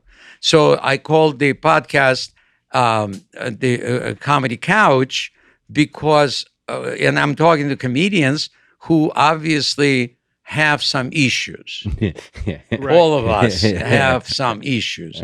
And so it's a wonderful opportunity to actually talk to younger comedians who are like, might have questions about their relationship or their children or whatever. And it gives me a chance to kind of play around with this, and their insurance doesn't cover it, unfortunately, but it's still fun for me to shine some light on that. Yeah. Here's an interesting tidbit I found. TV executives did studies on test audiences and found that canned laughter got more laughs than shows with no laugh track. People are 30 times more likely to laugh in the presence of others than alone. 100%. Well, you know this. You watch a show on TV and you just kind of go, that's funny. Yeah. But you see the same show with a bunch of people, and I think it's a communication between people saying, I'm having a good time. Are you? Again, that's his phrase. You don't ask it. You tell them. We're having a good time. You walk out, you're having a good time. Yeah. You don't ask. You tell them. Yeah. No, but that's exactly what's happening. When we're laughing together, it's like a tribal thing that we're communicating to one another. We really like this. We like that we bought a ticket to come here. We like where we are. We like that person. And this is our way to approve that. So the problem when I'm watching Brian specials is that I keep watching them alone. That's the problem. That's the only problem. I need more people in the room. But the magic about your podcast also that you have 4 or 5 people here, and that's great. That's a great audience, to be able to know if it's working or it's not. And you make fun of each other, which is great. Yeah. We were talking, so we just all acted a small part in Nate's movie that he's filming right now. So he gave us all a little part, but none of us have had that much experience filming something on that scale. Definitely not. And, we're doing the scene, and I don't know how y'all felt, but I was like, I have no idea. Is this going well? Yeah. Like, there's no, it's just quiet. Yeah, that's right. And then they cut and they go, let's do it again. And you're like, Yeah. I don't know. Was that good? And I go, it's great. And they go, well, give me something It's here. only technical. Yeah, this not you. Just keep doing it. Yeah. But I want a crowd there to let me know if I'm bombing or not. Yeah. That's why stand-up, I think, for all of us, is probably the best form of that we can offer, and it gives us feedback immediately. So we need that as well, because I've made movies, and sometimes it takes like 6 months to a year to go see it, and then you go see it, and you hope that they're laughing. Yeah, but it's done. Obviously, culture has changed since you started stand-up. Like in America, people's references are different. Do you think people are basically the same and laugh at the same things, or do you think things have changed at all? I think that if, like, let's use Nate as an example. His comedy comes across. A lot of other comedians have to kind of adjust because the world became a lot more sensitive to some topics or things that so from that perspective, definitely the audience is like, ooh, you can't say that. I used to be able to say some things about Russian women, for example. Now, oh no, you can't do it. They'll kick your butt. No. And so you have to be more cautious and more careful about that. And social media, I'm kind of there on Instagram and stuff. But I was afraid of it. I was afraid of Instagram because people follow you. And in the Soviet Union, if you get followed, that's not a good thing, right? So I was. It's not a good thing in certain areas of America. Probably. Yeah. But I don't read comments. I just kind of oblivious to this. Yeah. I go, I'm just gonna do what I gotta do, and somebody will let me know if it's not right. Right. I have a real comment reading problem. Do you? Yeah, I love reading the comments. He gets in there and fights with people. I love to do it. Yeah. I don't fight with them. I joke fight with them, but Okay. I think they get pretty Now mad. analyze that as a psychologist and tell us what's wrong with him. Yeah. Oh boy. Okay. Well, if we open that, don't can Now I'm having a we good don't have time. a lot of time. I don't know if we have the time. Yeah, we don't have the time. if we open that can of worms, man. So I guess it's a dependency Yeah. for I'd you, say so. right? And Yeah. you want the feedback, good or bad, and you want to win them over, Yeah. right? Yeah, sometimes if it's all good feedback, it's it's not a fun. little boring. Yeah, Yeah, yeah, exactly. I want a want- guy in there going, some Heckle- guy going, heckle yeah, me, this guy yeah. sucks here, and then Yeah. I like to go, I like to get in It's there. the thing when you're on stage and 500 people are laughing, but there's one guy with You his arms remember crossed. him. You focus on that. Absolutely, absolutely. But some people like it, and some people like me just don't read it. I don't care. But it's in your hands. What a blessing! The phone, What a blessing to be in that. What a that country! place What a in your blessing! life. What a country. Yeah, you can turn off that phone. You I know know. that. I don't think so, but mine doesn't turn off. Actually, you know what? I tried to turn mine off the other day. I was like, I'm done with it, but it needs to charge. So I plugged it in, turned it back on. I'm like, I can't get away. away Meant to from be. this. Yeah. Took 20 seconds Yeah. and you're back. Yeah. You're back. Yeah. Well, they need you. They Yeah. need you. But it's also, you were sold out in Springfield, Missouri. It was a hot show. Hot show, Yeah. but 1,200 people, really a beautiful See, guys, theater. It is happening. Yeah. Yeah. Yeah. I was impressed. Yeah. Yeah. Thank you. So I guess you keep fighting with those Springfield's comments. great. I go to Springfield a lot. I love Springfield. Yeah. It's great. It Yeah. it is. It's folks very down to earth, and they give you if they like you, they just. But Nashville audience is pretty great too. Nashville's yeah. great too. It's Nashville's the best. yeah. So yeah, I'm happy that I'm here. Right. Dusty was in a Cracker Barrel commercial. So that's kind of That's his true. Miller Lite. It's not, I don't know that it's going to get me out of any presidential He goes to security Mar-a-Lago. detainments, but Oh, you're in the Cracker Barrel. Come on in. but I am in a Cracker Barrel commercial. Good so, for you. yeah. Is it still running? I think so. All right. It's People too are- much, yeah. honestly. If the check- I too can't much. get away from Actually, it. my neighbor told me that she goes, people are going to hate you. That thing runs all the time. Yeah. I'm getting a little sick of it. Wow. I go, okay, well, I got appreciate to that. look into it. I don't have. Yeah. I don't watch TV, Yeah. so I'm like, Uh-huh. I got to start doing that Yeah. at some point. But last 32 years, Yeah. I'm just trying to watch sports, and then the commercial break is Ah, dusty. yeah. And then I go to the airport, and Nate's doing the announcement over the thing. Yeah. I can't get away from these Yeah. people. Yeah. That's why I keep a low profile. I do it for You these don't want guys. to bug people. Yeah. I don't want to That's overexpose very myself. nice. Yeah. that's very nice. Here's another psychological term, though, based on what we were just talking about: negative bias.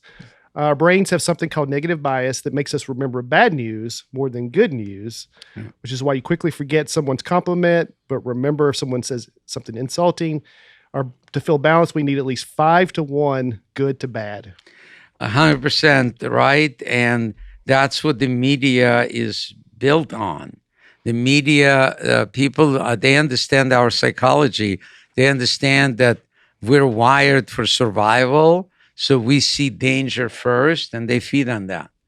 That's why Hallmark Channel is like tiny, and all the other channels are, because it's all negative. It's all Yeah. something that people crave, even though it's not healthy for them. Mm-hmm. I really believe that I feel so so much healthier when I don't pay attention to any of that stuff. Yeah. Just enough to know that where I live, what year is this, and that's all. That's enough for me. And who even knows if that's real? That's what I always say. The year, who knows? Yeah, Right? just as long as we know we're having a good time. That's all. Exactly. Yeah. What a country. Yeah.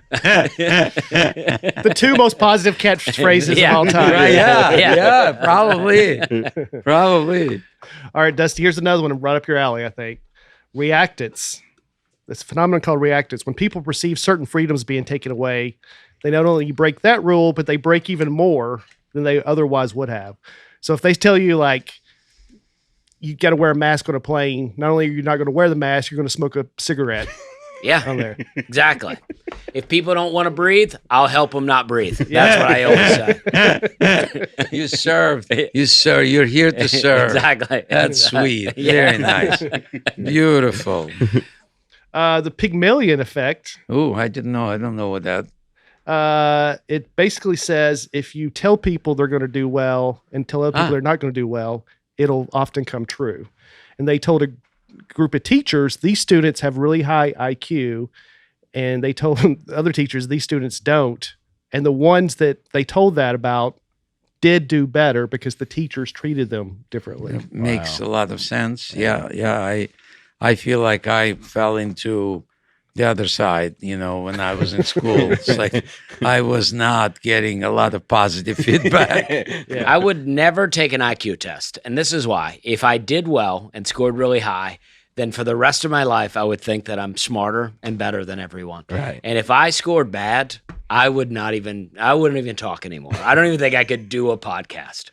You just say it's rigged. But deep down inside, I would go, I took that test and I have a low IQ, and I can't even face myself. It's I think Forrest Gump's IQ was 58 or something. Wasn't it 58? I don't know. 68 or something. And he did great. Yeah. But he was a fake person. Don't listen to those guys. Don't listen to that. No. Yeah. But I gotta tell you one thing. That comedians or people who are funny, not just comedians, it's researched over and over and over again. CEOs of the companies, Fortune 500, whatever, they have a good sense of humor, and that's a sign of higher intelligence that any average person has. That's all the IQ test I need. That's all you got. Isn't there also a disproportionate amount of sociopaths and stuff on that level? Probably. Yeah, probably. So it's tough to see I didn't read that one. I didn't want to know. Yeah, but the point is that once you understand that you are already, just because you can make people laugh, just because you have a good sense of humor, you already score way higher than majority of people. Yeah. So That's enough for me. yeah, that's good. Yeah, the ultimate goal is to be happy, successful, and you're those things. Yeah. So I'd like to see the number though. Yeah. I know. If it's good, I want to see it. If you want to take the test and just let me look at the results, You're the last person I would tell. He wants you to be like Forrest Gump. I know. Yeah. Unless it were high, I would not. You would never know. yeah. They did a conformity study to show how we can conform to certain beliefs. Students were told they were taking a vision test and were asked to identify which of these three lines was the same length as a target line. When asked alone, students were highly accurate in getting it right. But then they put in fake participants who intentionally picked the incorrect line, and the real participants started answering that way as well, even though they knew it probably wasn't right. yeah, But the bias, groupthink. Yeah. Thing. Yeah. Yeah. I just did a couple of shows. One was here in lab, the Story Wars. Yeah. That went And great, by the way. It was fun. Yeah. But I don't really. It's basically a liars club, right? Yes. It's just on steroids. But I don't like to lie. I mean, I don't want to lie, especially when, so. But that bias, because there's two other people. Actually, it's four other people are convincing you that this is what you're supposed to do, this is probably the correct answer, Right. you go with it. Mhm. And then you realize I didn't even have time to really analyze it. Yeah. Yeah. I just went with the crowd. All right. Yeah. Right. Yeah. So I agree with that. There is psychologists did a study on a social experiment, how we view beauty. And they took a acclaimed violinist named Josh Bell, and who had just sold out a concert hall, $100 tickets each. And they put him on the street as a street musician in Washington, D.C. And no one stopped to hear. Wow. He was playing with a $3.5 million violin. Wow. And no one stopped and cared about it. Wow. Well, so Good thing. good thing New he York doesn't City, have to $3.5 do million that. violin. Right. Somebody That- take it. Yeah. Yeah. It's not it's a good thing for him that he has something to fall back on Yeah. on his real career, right? Well, that's true. Like, too, it's like comedy works like that, right? It's like you can go up, you do the Ryman. If no one knows who you are, you're at the Ryman, and they go, well, this guy must be good because he's playing the Ryman. But if you're in the, Doing an open a mic. coffee shop, Yeah. they go, well, this guy's no good. He's in a coffee shop. You might still get some laughs, but I think about that sometimes. If you're at a bad open mic or a bad show, you're like, the best comedians in the world could be in here right now. And I don't know if they would destroy yeah. right now. Especially if you didn't know who they were. Yeah, if they're just a random guy, nobody heard of Yeah. them, it's like, they'd figure it out on some level. But like sometimes the environment just doesn't lead itself to. I was doing Acme downtown years ago, and these people kept talking the entire time I was on stage. I was the headliner. They kept talking the entire time. And then Ron White was in the bar. And then he comes up after me and starts doing jokes. And they're still talking. Wow. And he goes, if y'all shut up a minute, I'll do some time. And they never stop talking. Does that make you feel better on Yeah. some level? Oh, yeah. Because Oh, yeah. it wasn't personal. Yes. I had a situation like that, Minneapolis, big club, like 500 people. It was probably in the 80s and packed. And there are two people up front sitting, talking to each other and would not shut up. Nobody else hears them, but you do.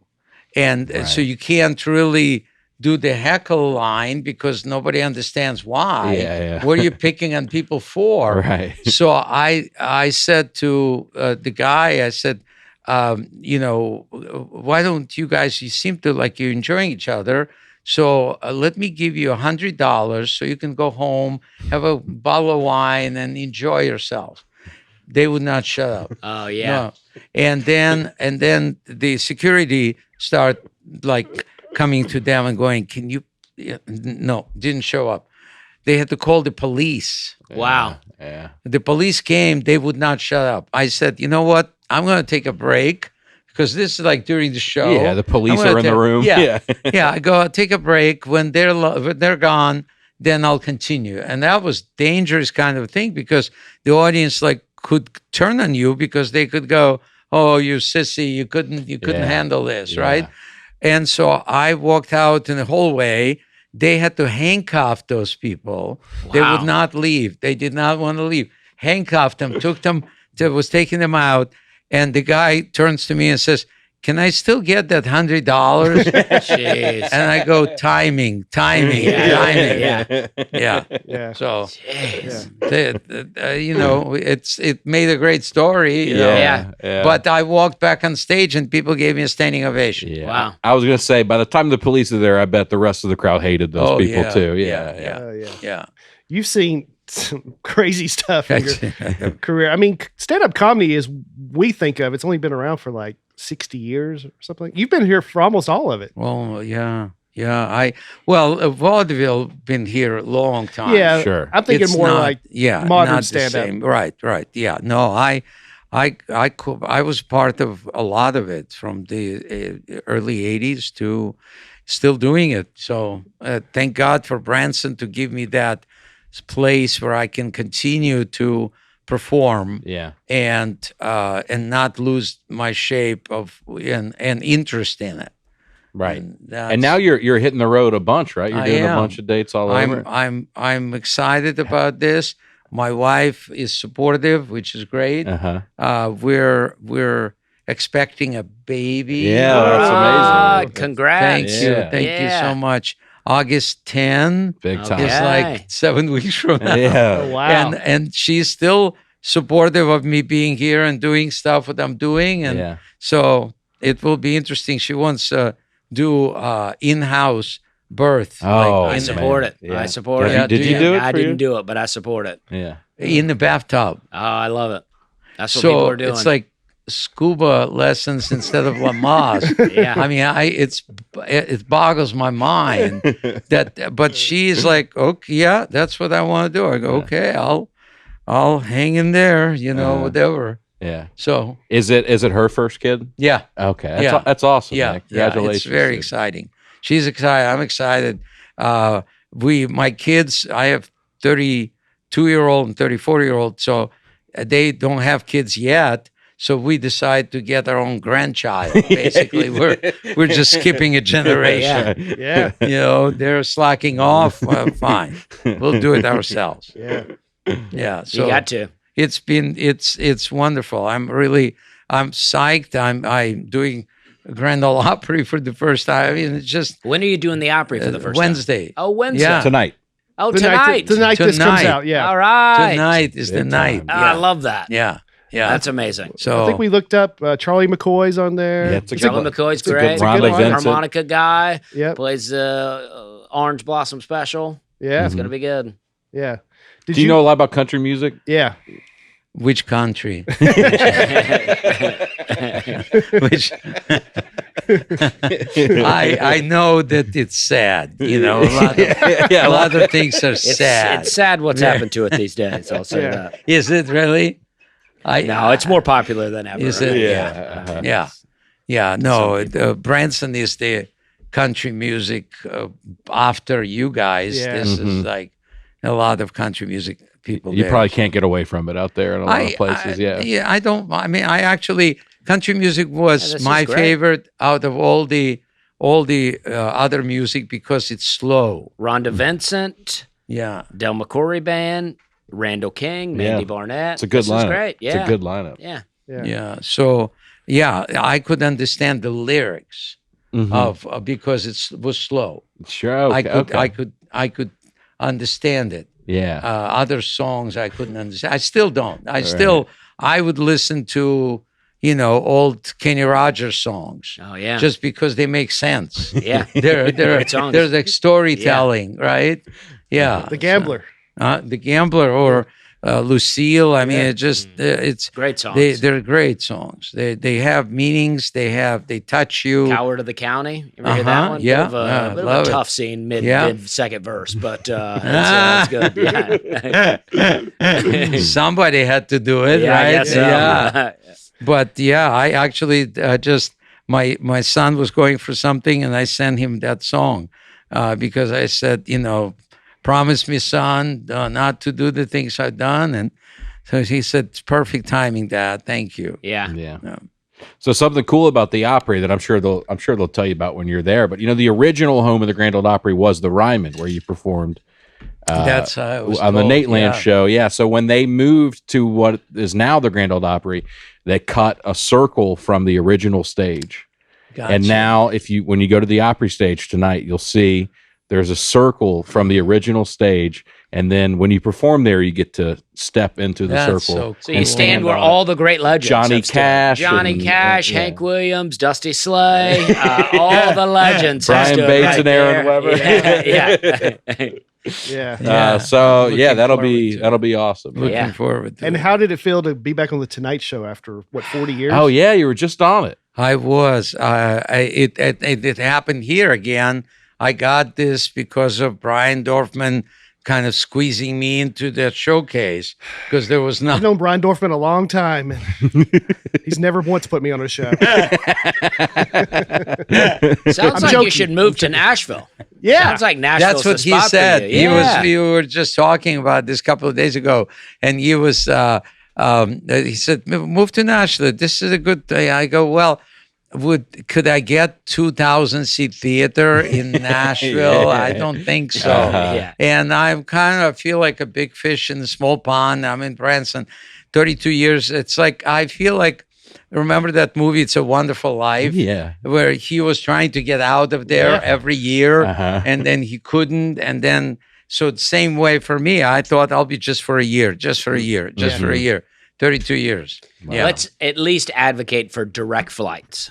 I would like that. Yeah, let's very do much that. So Yeah. I was actually, as I was flying here, took like 10 hours to get here, and then I would have, if I drove, I would be here at 7. Yeah. It's So- the Springfield Airport, Branson. Yeah, it's a tough connect to Right. get there. Yeah. Look how cool this is. This picture Yakov put up from 1985, Yakov with Johnny Carson. Mhm. And then 40 years later, The Tonight Show, you sitting down with Jimmy Fallon. is How cool amazing. is that?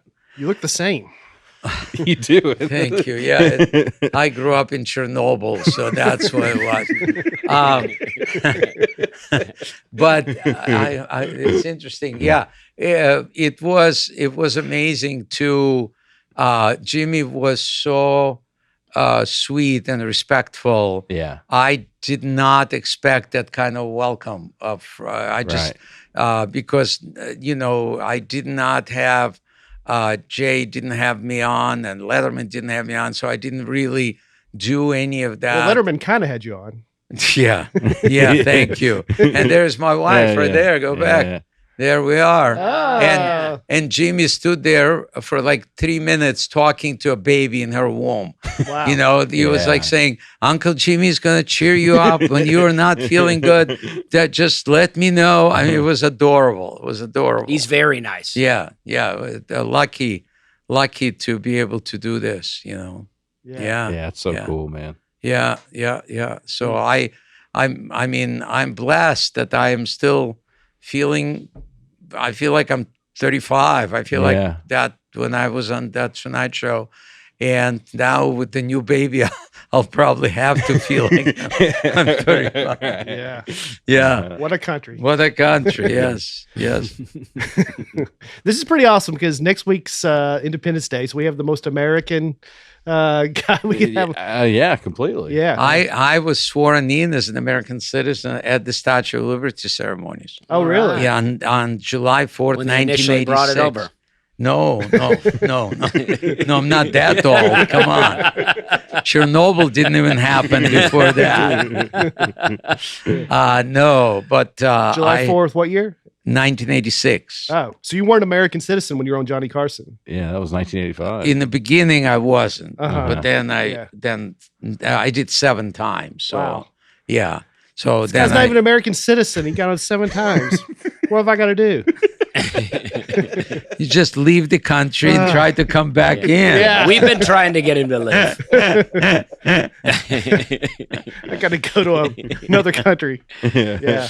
I've been very blessed. So, and I had this vision. I mean, I literally fell in love with the Statue of Liberty when I was a little boy. And my dad, we lived in a communal apartment. So a whole family, like 3 of us, lived in one room till I was 26. But my dad would get up in the middle of the night and quietly listen to Voice of America. And one time I woke up and I saw him sitting there with his ear to the radio, and I go, "What are you listening to?" And he goes, "Shh, don't let neighbors hear us," because it was forbidden to listen to. And so I sat next to him and I heard, they were obviously in Russian, saying, "Give me you're tired, you're hungry, and you're poor." And I'm like going, I'm qualified, and my dad, I'm tired at least. tired for sure. And so I'm like, then the whole thing fades into the night because shortwave radio. And so I go, "Who was that?" And he goes, it's statue, it's a Lady Liberty.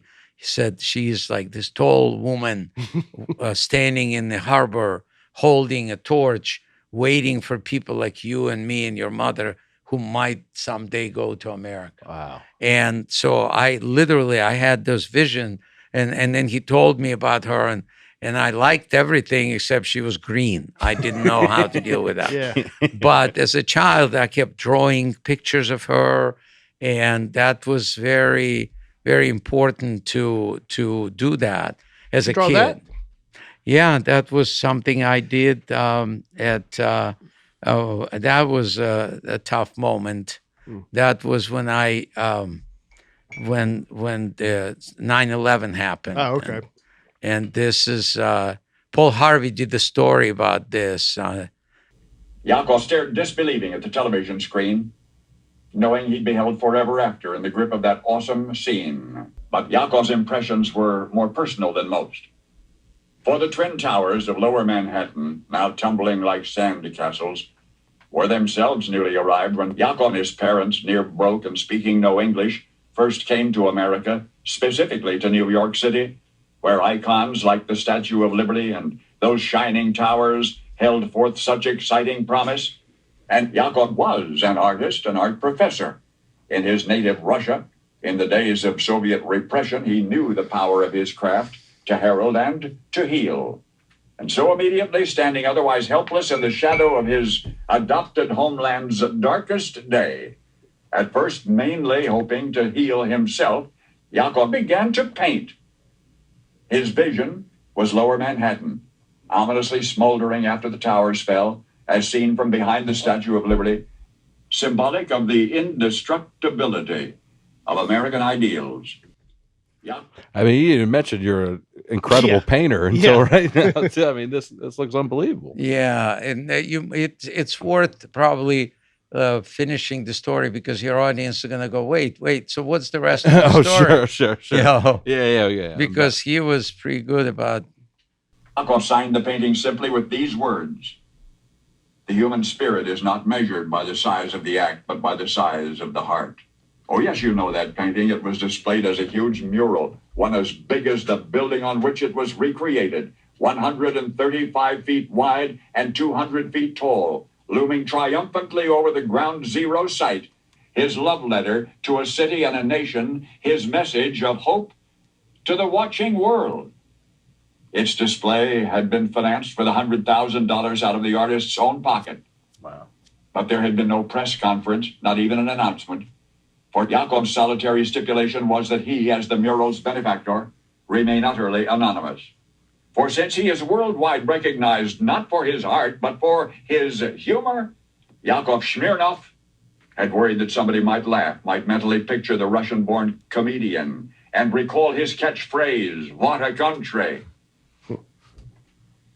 But now you know how deeply he feels that exclamation. Now that you know the rest of the story. That's awesome. Wow. That's Yeah, awesome. that was awesome. So that last picture was taking the swearing-in ceremony at the Statue of Liberty. Yeah, and the reason I think I wanted to do this mural is because this is when the 9/11 happened. All the footage that we saw was coming from the same place where I was sworn in. So here's the most exciting moment of my life, and this is the worst moment of my life. And so I stayed up all night painting because this was my way of like, maybe I can fix it somehow. And I had a vision that it needs to be a mural at the ground zero. And so I started going from Branson to New York to just kind of see if I can find a spot for it, if I was willing to pay for it. But at that time, security was so tough, nobody would allow you anywhere. And so I went several times, and then finally I decided to reach out to people who do big billboards, and I thought maybe they will help me. And it was a Steel Workers Union, and they agreed to meet me. And I found a building where they would allow me to put it up for like 10 days. And so I went there to meet with those guys, and they're like, guys from other like Polish, Italian, cussing. They're like, we hate this place. We were taking the dead bodies out of here. We don't want to be here. What do you want? And I said, well, I would like to put up this mural, and I want to do it for a first anniversary memorial. And they're like going, there's no way. I said, I'll pay for it. And they said, Donald Trump doesn't have enough money to pay for something like that. And they're leaving. And I'm like going, I came to New York, and they're gone. They're leaving. And then they see I had a mock-up of this, and they said, what is that? And I said, well, this is exactly what I'm trying to put up there. And they stopped cussing, and they looked at each other, and the leader said, I said, I'll pay. And he said, don't worry about that. I said, I have permits, I have a scaffolding permit. He said, you don't have enough permits and you'll never get it, but we'll put it up anyway. Wow. And I said, why? Why did you change it? And the leader of this, he said, because I want to drive with my son. Sorry. I want to drive with my son, and I want to show him this, and I want to tell him that I helped to put this up in the sky.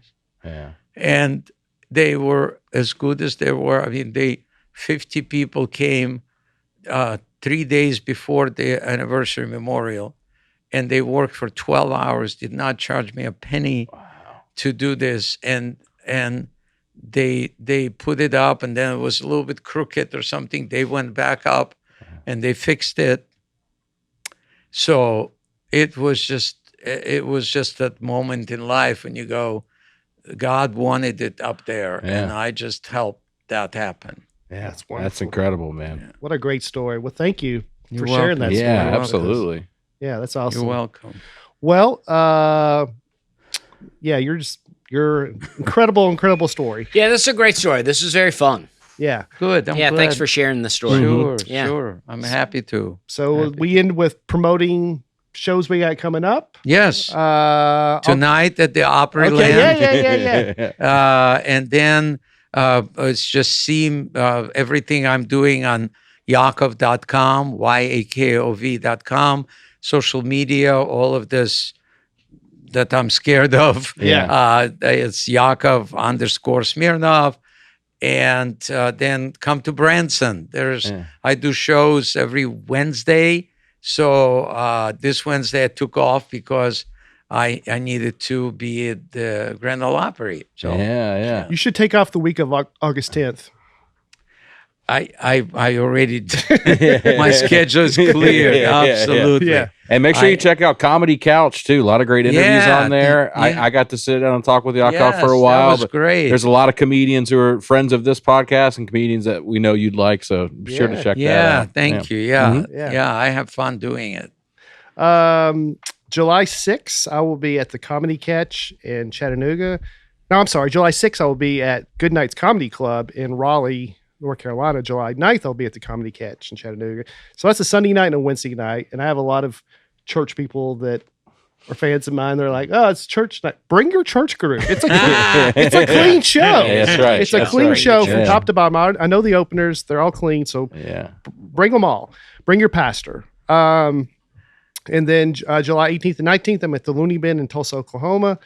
And July 25th, I'm in Hattiesburg, Mississippi, with Derek Stroop and Andrew Stanley doing Laugh for Life. It's an annual event they do every year to raise money for cancer research and other things. And What are the other things?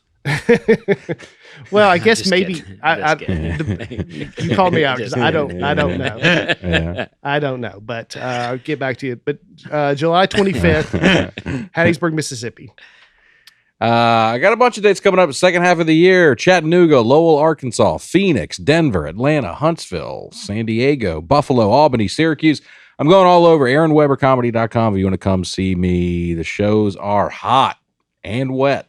Wet heat. Wet heat. Wet heat. Okay. Yes. I have. I'm taking a little time off in the summer, but July 29th, new Netflix special coming out called Wet Heat. Yeah. And then Congrats.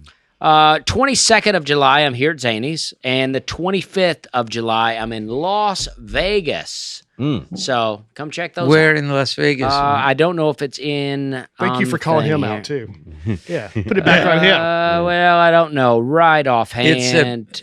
They'll find you. But I They'll can look tell it you. up. They'll look it up. But since you asked, though, I should know. So I'll pull it And up. you can pull up my website. Oh, So July 20th. Also, I'll be in Winnipeg, Canada. that's cool. July 22nd, Zany's. And July 25th at the Palazzo Theater in Las Vegas. That's cool. Yeah. Yeah. So I don't. And I don't know. I have probably a couple of. I think I'm in Lowell, Arkansas. Have you played that club? Yeah, the Grove. Yeah. We're I all love that place. friends of the Grove for sure. Yeah, I'm there on September 6th and 7th. So Have you been there before? yeah, Is it- okay. one time I did one nighter.